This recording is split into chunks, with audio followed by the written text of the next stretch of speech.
अनालोजी हम जब दो डिफरेंट एलिमेंट्स या दो इंसिडेंट्स या दो सिचुएशंस या दो फिनोमिना को कंपेयर कर रहे होते हैं based on similarities and dissimilarities, तो उसी को अनालोजी कहते हैं। और इसमें हमारा ज़्यादा फोकस होता है सिमिलैरिटीज के ऊपर। जितनी ज़्यादा दो सिचुएशंस, दो इंडिविजुअल, दो फिनोमिना, दो एलिमेंट्स के दरमियान सिमिलैरिटीज ज़्यादा होंगी, उतनी ही हम कहते हैं कि स्ट्रॉन्ग एनालॉजी हम बिल्ड कर पा रहे होते हैं। और दूसरा, हम इसके अंदर सिमिलैरिटीज के साथ साथ डिफरेंसेस या डिसिमिलैरिटीज को भी देखते हैं। लेकिन उस केस में अगर हम कहते हैं कि दो चीज़ों के दरमियान में डिसिमिलैरिटीज ज़्यादा हैं, तो जितनी ज़्यादा डिसिमिलैरिटीज होंगी उतनी ही हमारी वीकर एनालॉजी बन रही होगी। तो एक एनालॉजिकल रीजनिंग बिल्ड करने के लिए, एक स्ट्रॉन्गर एनालॉजिकल रीजनिंग बिल्ड करने के लिए ज़रूरी है कि आप स्ट्रॉन्गर एनालॉजीज को यूज़ करें, ज़्यादा सिमिलैरिटीज़ के ऊपर फोकस करें। तो एनालॉजी को इवेलुएट करने के लिए या एनालॉजिकल रीजनिंग बिल्डअप करने के लिए we need to consider different 5 to 6 steps. और वो कौन से स्टेप्स हैं, हम उनको वन बाय वन डिस्कस करते हैं। Number one is number of instances, then the instance variety, उसके अलावा number of similarities, relevance, number of dissimilarities and modesty of conclusion. तो ये 5 6 डिफरेंट कंसिडरेशंस हैं जिनको एनालॉजी में बहुत ज़्यादा सिग्निफिकेंट समझा जाता है। या हम कह सकते हैं when we are going to expect about the future outcome of anything we are planning to use और बाय, तो उसके लिए हम फोकस कर रहे होते हैं जो ऑलरेडी उस चीज़ को, उस प्रोडक्ट को यूज़ कर रहे होते हैं उनके ऊपर, कि उनका एक्सपीरियंस उस पर्टिकुलर ब्रांड या कंपनी की प्रोडक्ट को यूज़ करने के बाद कैसा रहा। और अगर मैं उस कंपनी की प्रोडक्ट को परचेज करती हूँ तो I will have the same experience. तो ये हम सिमिलैरिटीज या एक एनालॉजी बिल्ड करने की कोशिश कर रहे होते हैं। किसी ने अगर कोई फ़ोन परचेज करना है, कोई कार परचेज करनी है, तो उसके लिए हम एक एग्जांपल डिस्कस करते हैं कि उनमें ये जो 6 कंसिडरेशंस हैं वो किस तरीके से यूज़ की जाती हैं, या इन 6 इम्पोर्टेंट पॉइंट्स की बेस पे किस तरह हम एक एनालॉजी को इवेलुएट कर सकते हैं। Number one is the number of instances. सबसे जो इम्पोर्टेंट पॉइंट है वो ये कि आपने ये देखना है कि if you are going to purchase car of a specific company, तो उस कंपनी की जो भी कार, जो भी मॉडल आप परचेज करने जा रहे हैं, उसके एग्जिस्टिंग यूजर्स से आप फीडबैक लें, उनसे रिव्यूज लें कि उनका एक्सपीरियंस उस प्रोडक्ट के साथ कैसा रहा, उस कार के साथ कैसा रहा। एग्जाम्पल है, if 5 friends instead of 3 report their satisfaction with the model I intend to buy, that tends to make it even more likely that I will be satisfied too। कि अगर 3 की बजाय 5 फ्रेंड्स ये कहते हैं कि they are using the same model जो कि उस कंपनी ने प्रेजेंट किया है, वो तीन पांचों सेम मॉडल को ही यूज कर रहे हैं, सेम मॉडल वाली कार सेम फीचर्स के साथ उनके पास है जिसको वो यूज करते हैं, and they are satisfied with the performance of that car. तो मैं कंक्लूड क्या करूंगा कि अगर मैं भी same model of the same company use करूंगा तो मेरी सेटिस्फेक्शन भी उतनी ही होगी जितनी मेरी 5 फ्रेंड्स की होगी। अब ये नंबर ऑफ इंस्टेंसेस हैं। जैसे आपने कोई मोबाइल परचेज करना है, आप अपने सोशल सर्कल में देखते हैं कि कितने लोग वही सेल फोन यूज कर रहे होते हैं। जैसे हम सुनते हैं कि सैमसंग या आईफोन जो है that is the best mobile phone, और उसमें जो सैमसंग यूजर्स हैं वो बता रहे होते हैं कि ये क्यों बेस्ट है। तो हम ये देखते हैं कि ज़्यादा लोग कौन सा फ़ोन यूज़ कर रहे हैं, और वो जो यूज़र्स हैं उनके ज़्यादा रिव्यूज़ पॉजिटिव हैं या नेगेटिव हैं। अगर तो ज़्यादा पॉजिटिव्स होंगे तो हम कंक्लूड करेंगे कि हम भी अगर सैमसंग या आईफोन परचेज करते हैं सेम मॉडल, तो हम भी सेटिस्फाइड होंगे।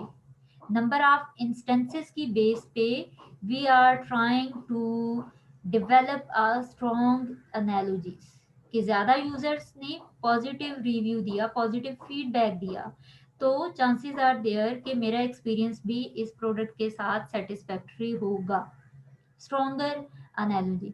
अब जितने कम लोग पॉजिटिव फीडबैक देंगे उतना आप भी कंक्लूड करेंगे कि शायद मैं सेटिस्फाइड हूँ और शायद सेटिस्फाइड ना हूँ, या चूंकि ज़्यादातर लोग जो हैं they are having the bad experience with the same product, तो चांसेस आर देयर कि मेरा एक्सपीरियंस भी अच्छा नहीं होगा। तो मेरा future experience is dependent upon the current users of the same product. तो एक सिमिलैरिटीज देख रहे हैं, लेकिन उसमें नंबर ऑफ इंस्टेंसेस के ऊपर फोकस किया जा रहा है। ज्यादा रिव्यूज पॉजिटिव हैं या नेगेटिव हैं, उसकी बेस पे फिर आप अपना जो फ्यूचर एक्सपीरियंस है विद द सेम प्रोडक्ट उसको रिलेट कर पा रहे होते हैं।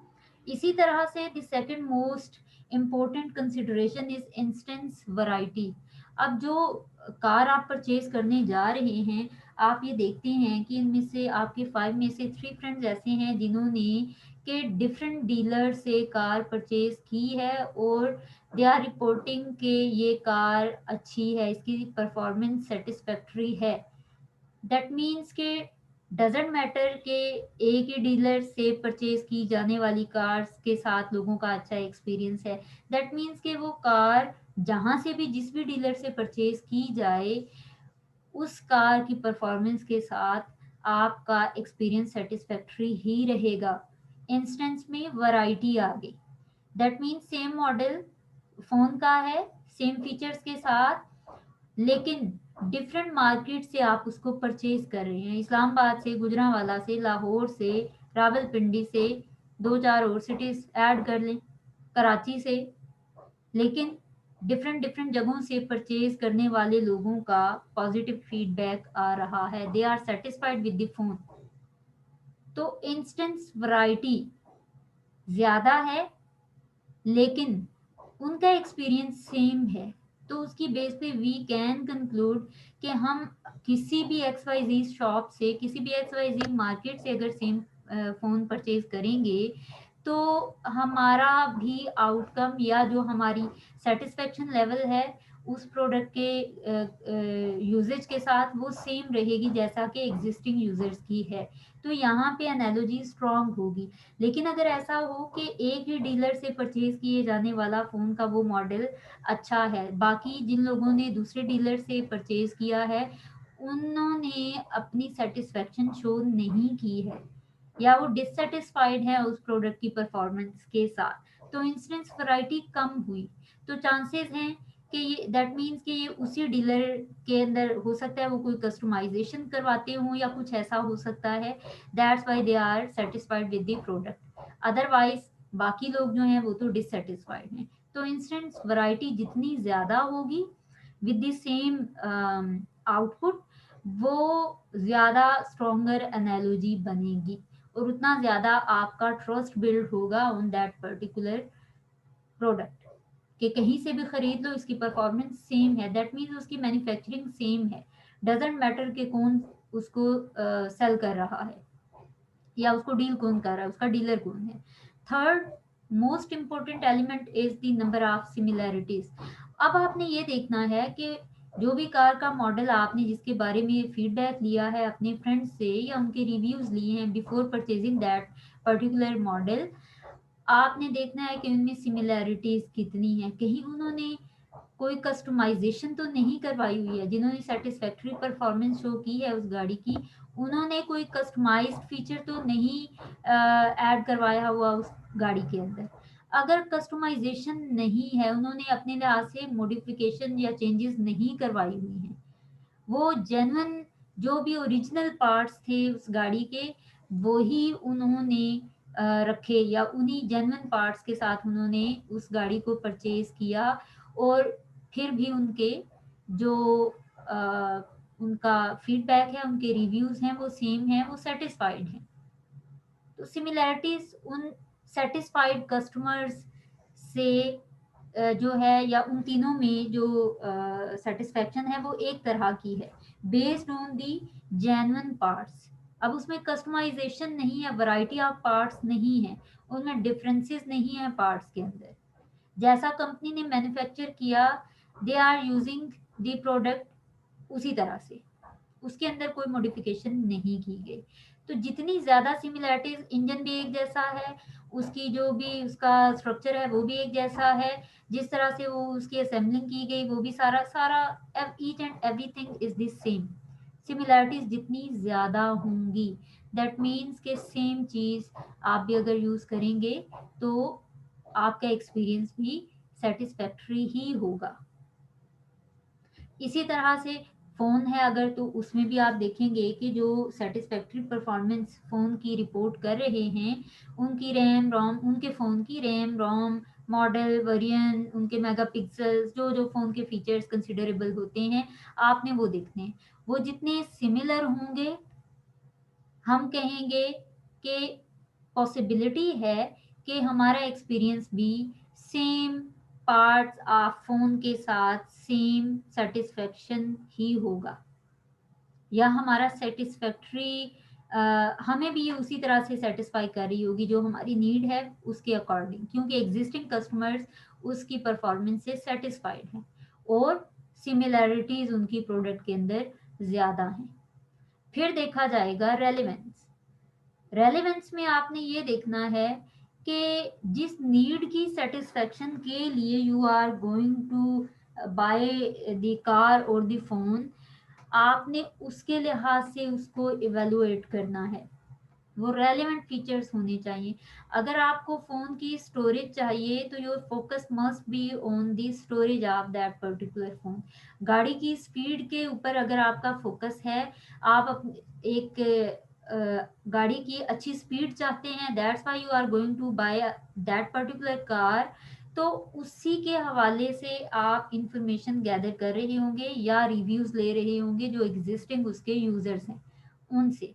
तो वो रेलेवेंट होने चाहिए। ऐसा ना हो कि वो एक शो ऑफ के लिए गाड़ी परचेज करते हैं और उनकी वो नीड सेटिस्फाई हो रही है, लेकिन आपको उससे ज़्यादा स्पीड के ऊपर फोकस करना है, तो उनकी सेटिस्फेक्शन का जो मोटिव है या मेन कॉज बन रही है उस गाड़ी के साथ, वो शो ऑफ की वजह से वो रीज़न डिफरेंट हो जाती है। आपको अगर स्पीड के लिहाज से वो कार परचेज करनी है या नहीं करनी, और उसके साथ आप सेटिस्फाइड होंगे in future after using that car, या सेटिस्फाइड नहीं होंगे, उसके लिए रेलेवेंट जो फीडबैक आपको चाहिए होगा, that must be based on the speed of that car. इसी तरह से फ़ोन में आपको मेगापिक्सल्स चाहिए, अच्छे क्वालिटी की आपको पिक्चर्स लेनी है, या आपको उसके अंदर स्टोरेज ज़्यादा चाहिए, आपको क्या कौन सा फीचर चाहिए, आपकी जो एनालॉजी है वो उसी की बेस पे बिल्ड होनी चाहिए। आप रिव्यूज़ उसी के हिसाब से अपने जो एग्जिस्टिंग यूज़र्स हैं उस प्रोडक्ट के, उनसे लेंगे। अगर आपको मेगापिक्सल्स चाहिए तो आप उनसे ये नहीं पूछ रहे होंगे कि फ़ोन की जो स्टोरेज कैपेसिटी है, उसकी बैटरी टाइमिंग्स है वो कैसी है। आपकी नीड है मेगापिक्सल्स ज़्यादा होना, जिसमें क्वालिटी ऑफ पिक्चर अच्छी हो, तो आपका फीडबैक उसी के हिसाब से होगा। आप उन कस्टमर से जो रिव्यूज़ लेंगे या उन यूज़र से जो रिव्यूज़ लेंगे या अपने फ्रेंड से जो उनका फीडबैक उस आईफोन के हवाले से लेंगे, उसका फोकस होगा कि इसकी पिक्चर क्वालिटी कैसी है, ना कि उसकी स्पेस और बाकी चीज़ें। तो रेलेवेंस जितनी ज़्यादा होगी उतनी ज़्यादा एनालॉजी स्ट्रॉन्ग होगी कि if they are having a good experience with the product, possibility is there that you will experience the same thing. लेकिन अगर उनका मोटिव कुछ और है और उसकी वजह से वो सेटिस्फाइड है अपने फ़ोन के साथ, तो आप किसी और नीड आपकी कोई है तो उसकी बेस पे you can't be satisfied with the same product. तो इसलिए relevance is a very much important consideration when we are analyzing the analogy, or when we are finding out the similarities, और उसकी बेस पे हम देखें कि क्या एग्जिस्टिंग कैसे हैं, वो सेटिस्फाइड हैं तो हम भी सेटिस्फाइड होंगे।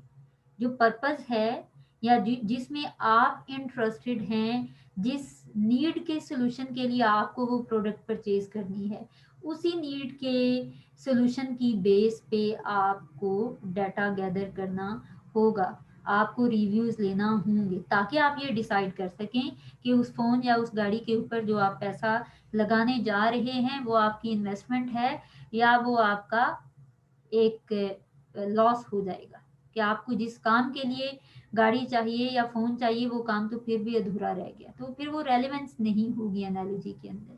Then there is another important consideration, number of dissimilarities. जैसे मैंने पहले बात की कि डिसिमिलैरिटीज़ अगर ज़्यादा होंगी, सपोज जिन फ्रेंड से आपने रिव्यू लिया उस गाड़ी के हवाले से, अगर वो कस्टमाइज्ड फीचर्स यूज़ कर रहे हैं, तो हर एक ने अपनी रिक्वायरमेंट के अकॉर्डिंग डिफरेंट पार्ट को कस्टमाइज या मॉडिफाई करवा के गाड़ी में लगवाया हुआ है। अब वो 5 लोग या 3 लोग अगर सेटिस्फैक्ट्री परफॉर्मेंस गाड़ी की बता रहे हैं, तो उन्होंने अपने अपने हिसाब से पार्ट्स में मॉडिफिकेशन करवाई हुई है, कस्टमाइज्ड फीचर्स उन्होंने पार्ट्स जो हैं वो लगाए हुए हैं गाड़ी के अंदर।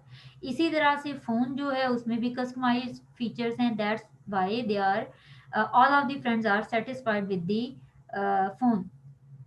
तो डिसिमिलैरिटीज ज़्यादा होगी, तो फिर आपने ये देखना है यहाँ पे रेलेवेंस की बेस पे उन्होंने, आप कह सकते हैं कि जो उनकी नीड थी उसके हिसाब से उन्होंने अपनी प्रोडक्ट को, सेल फोन है, गाड़ी है, कोई भी चीज़ है, उसको मॉडिफाई किया और वो उसकी बेस पे फिर सेटिस्फाइड है। तो डिसिमिलैरिटीज जो है जेन्युइन प्रोडक्ट के हवाले से उन्होंने इसमें इंगेज कर ली आफ्टर मॉडिफिकेशन। तो जितनी ज़्यादा डिसिमिलैरिटीज होंगी दैट मीन्स कि आपकी एनालॉजी स्ट्रॉन्ग नहीं है। तो सिमिलैरिटीज कम होने का मतलब ये है एनालॉजी स्ट्रॉन्गर है, और फिर आप अज्यूम कर सकते हैं या कंक्लूड कर सकते हैं कि आप भी सेम सेटिस्फेक्शन लेवल शो करेंगे after consumption of that particular product. और डिसिमिलैरिटीज ज़्यादा होंगी तो चांसेस आर देयर कि आप डिससेटिस्फाई हो सकते हैं। Then last element, modesty of conclusion, कि after getting reviews and feedback from all of the friends, finally you have decided to purchase a product considering that कि आप उससे सेटिस्फाइड होंगे। तो बेस्ड ऑन एनालॉजी आपने देखा कि वैरायटी ऑफ इंस्टेंसेस भी है, नंबर ऑफ इंस्टेंसेस भी हायर है, सिमिलैरिटीज ज़्यादा हैं, डिसिमिलैरिटीज कम हैं, और रेलेवेंस भी है। तो उसकी बेस पे finally you have decided to buy that specific car या जो भी फ़ोन आप परचेज करना चाह रहे थे जिससे रिलेटेड आपने एनालॉजी को बिल्डअप किया। और फिर उसके बाद आपका जो भी फीडबैक आएगा, जो भी आपका एक्सपीरियंस सेटिस्फैक्ट्री है या नहीं सेटिस्फैक्ट्री है, लेकिन at least you have gathered data analogy build करने के लिए, ताकि आपका डिसीजन एक्यूरेट हो और आप जो पैसा उस प्रोडक्ट को परचेज करने पे लगाएंगे वो आपकी सॉर्ट ऑफ इन्वेस्टमेंट हो, जिस पर्पस के लिए आप गाड़ी या फ़ोन परचेज करना चाह रहे हैं वो आपका पर्पस फुली अचीव हो रहा हो।